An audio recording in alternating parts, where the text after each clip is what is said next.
Je m'appelle Julien, 34 ans. Avant l'apocalypse, j'étais technicien de maintenance, marié à Pauline. Maintenant, je vis dans l'abri souterrain que mon père a construit. Provisions rationnées, outils rudimentaires et un silence oppressant. Tout est si différent, si étrange. Le temps semble figé ici, comme si chaque minute s'étirait à l'infini. Chaque seconde est un rappel douloureux de ce que j'ai perdu et de la solitude qui m'entoure. Le silence, parfois, est assourdissant. Il me donne l'impression que le monde entier a disparu, qu'il ne reste plus rien ni personne. Parfois, j'ai l'impression de devenir fou à force d'écouter ce vide. J'essaye de m'occuper, de réparer ce qui peut l'être, de vérifier les provisions, mais rien ne semble suffire à combler ce vide. Tout ce que je fais est mécanique, sans vie, sans but. Chaque soir, je m'assois et je pense à Pauline, à ce qu'elle aurait fait si elle avait été là. Elle était la partie lumineuse de ma vie, celle qui me poussait à avancer, à rêver. Aujourd'hui, tout ce que j'ai, c'est l'obscurité de cet abri et les souvenirs qui me hantent. Je me demande si elle est encore en vie, quelque part dehors, si elle a trouvé un autre abri. Peut-être que nous sommes tous les deux sous terre, à des kilomètres de distance, pensant l'un à l'autre sans jamais pouvoir se rejoindre. Cette pensée me réchauffe un peu, mais elle est aussi douloureuse, parce que je sais qu'il y a de grandes chances que je ne la revoie jamais. Chaque jour qui passe me rappelle que le monde que je connaissais a disparu. Les petites choses que je considérais comme acquises, comme le bruit de la ville, les rires des enfants qui jouent dans la rue, ou même le simple fait de voir le ciel, tout cela me manque cruellement. Ici, il n'y a que des murs de béton, des ombres qui dansent sous la lueur de ma lampe, et ce silence interminable. Parfois, je me demande ce que je ferais si je devais sortir un jour. Est-ce qu'il y a encore quelque chose à retrouver dehors ? Est-ce que le monde est encore vivable, ou est-ce que tout est devenu un désert stérile, où il n'y a plus aucune trace de vie ? Ce doute me ronge. Je repense souvent à Pauline. Je me souviens de son sourire, de la façon dont elle pouvait transformer une journée ordinaire en quelque chose de spécial. Elle avait ce don de voir la beauté dans les petites choses. Elle aurait su quoi faire pour me rassurer, pour me faire croire que tout cela n'était qu'une épreuve passagère. Mais maintenant, je suis seul, avec mes peurs et mes regrets. Il y a des jours où l'envie de tout abandonner est trop forte, où je me dis que tout serait plus simple si je me laissais aller, si je cessais de lutter contre cette solitude qui me dévore, mais quelque chose en moi refuse de céder. Peut-être est-ce l'espoir insensé de retrouver Pauline, ou simplement le fait que mon père m'a appris à ne jamais abandonner. Chaque soir, je me raccroche à cette petite étincelle d'espoir, aussi fragile soit-elle. Parce que tant que je suis en vie, il y a une chance, aussi infime soit-elle, que les choses s'améliorent. Peut-être qu'un jour je sortirai de cet abri et je retrouverai un monde qui aura réappris à vivre. Peut-être que je retrouverai Pauline et que nous pourrons reconstruire quelque chose, ensemble. En attendant, je continue. Un jour après l'autre, une minute après l'autre. Même si chaque seconde est un combat, je refuse d'abandonner. Parce que c'est ce que Pauline aurait voulu. Parce que c'est ce que mon père m'a appris. Je me souviens du jour où tout a changé. La sirène d'alerte, le chaos. Pauline était au bureau, à 10 km. J'ai essayé de l'appeler, mais aucune réponse. J'ai attendu en espérant. Et puis, la réalité m'a frappé. Il fallait choisir. Attendre ou descendre dans l'abri.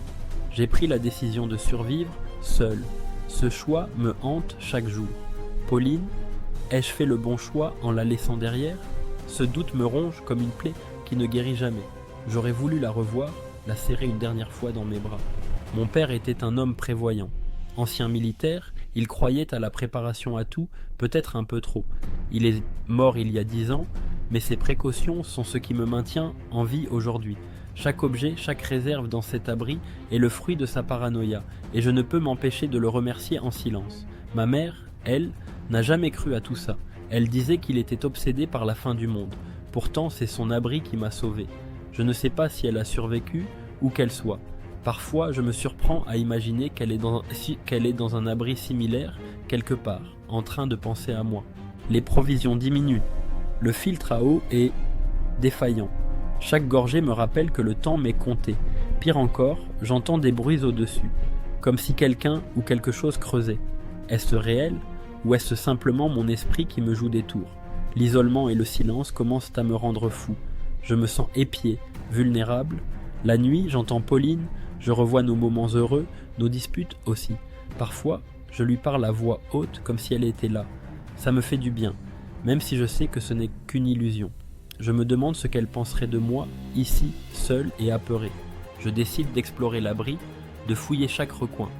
J'ai besoin de me sentir utile, de trouver un moyen de sortir de cet enfer. Je découvre des notes laissées par mon père, des plans que je ne comprends pas totalement, des croquis, des calculs, des annotations griffonnées à la hâte. En déplaçant des caisses, je tombe sur une trappe cachée. Mon père n'en avait jamais parlé. Peut-être que ce qui se cache en dessous pourrait changer ma situation, ou empirer les choses. La trappe est verrouillée. Je me souviens d'une vieille boîte dans les affaires de mon père, jamais ouverte. Pourquoi l'a-t-il cachée? Pourquoi ce secret? Les bruits deviennent plus nets. Ils ne viennent plus seulement du plafond, mais des murs. Chaque grattement me paralyse, la peur me tenaille. Et si ce n'était pas seulement mon imagination, je fouille les affaires de mon père et trouve cette boîte métallique. À l'intérieur, une clé, une lettre. La lettre est pour moi. Mon père parle d'un plan B en cas d'urgence, mais aussi de secrets qu'il vaut mieux ne jamais déterrer. Je ne sais pas quoi en penser, mais je n'ai pas vraiment le choix. Ces mots me hantent. Qu'avait-il prévu? J'utilise la clé pour ouvrir la trappe. Une odeur métallique s'en dégage. Une échelle descend dans l'obscurité totale. Mon cœur bat à tout rompre, mais je rassemble mon courage et commence à descendre. Chaque barreau est glissant, froid. En bas, un couloir bétonné, éclairé par des lumières vacillantes, des caisses marquées confidentielles. Ce n'est pas seulement un abri familial, mon père cachait autre chose. Ce lieu était bien plus complexe que ce que je pensais. Qui était-il vraiment? Les grattements recommencent, venant de l'intérieur du couloir cette fois. Mon instinct me crie de remonter, de fuir, mais la curiosité me retient. J'ouvre une des caisses, des armes, des dossiers, une photo de mon père avec des inconnus en uniforme. Une partie de moi est en colère, l'autre est terrifiée. Pourquoi m'avoir caché tout ça? Qui était-il vraiment? Un simple préparateur ou quelque chose de bien plus sombre? Je remonte précipitamment à l'abri principal. Les bruits se rapprochent. Ils sont à présent à quelques mètres. Je barricade la trappe, terrifié par ce qui pourrait surgir. Je repense à Pauline, à ma vie d'avant. Tout semblait si banal, si simple. Chaque soir, je me disais que demain serait pareil, sans savoir que tout pouvait changer en un instant. Je me demande si tout ça vaut encore la peine. Cette survie n'a-t-elle pas un prix trop élevé? Une nuit, les grattements cessent. Le silence est écrasant, comme si quelque chose se préparait. Puis un choc violent ébranle l'abri. Quelque chose essaie de forcer l'entrée. Je saisis une des armes trouvées dans les caisses. Mon corps est tendu, chaque muscle prêt à agir. La trappe explose. Une silhouette humaine, émaciée, entre. Ce n'est pas un animal. C'est un autre survivant, mais il semble fou, sauvage. Ses yeux sont hagards, perdus. Il murmure des mots incohérents, parle de la lumière qui brûle tout. Il m'attaque. Nous luttons dans l'espace confiné. Sa force est surprenante, la peur le rend presque inhumain.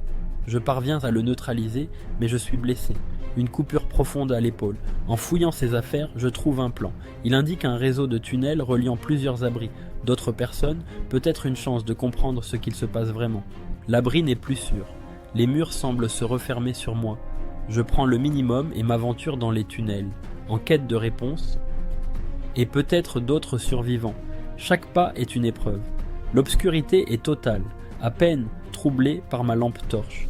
Les bruits de mes pas résonnent, et je ne peux m'empêcher de penser que je ne suis pas seul, que quelque chose, quelque part, m'observe. Mais je dois avancer. Pour Pauline, pour comprendre ce que mon père m'a caché, pour trouver un sens à tout ça. Peut-être qu'au bout de ce tunnel, il y a encore un peu d'espoir.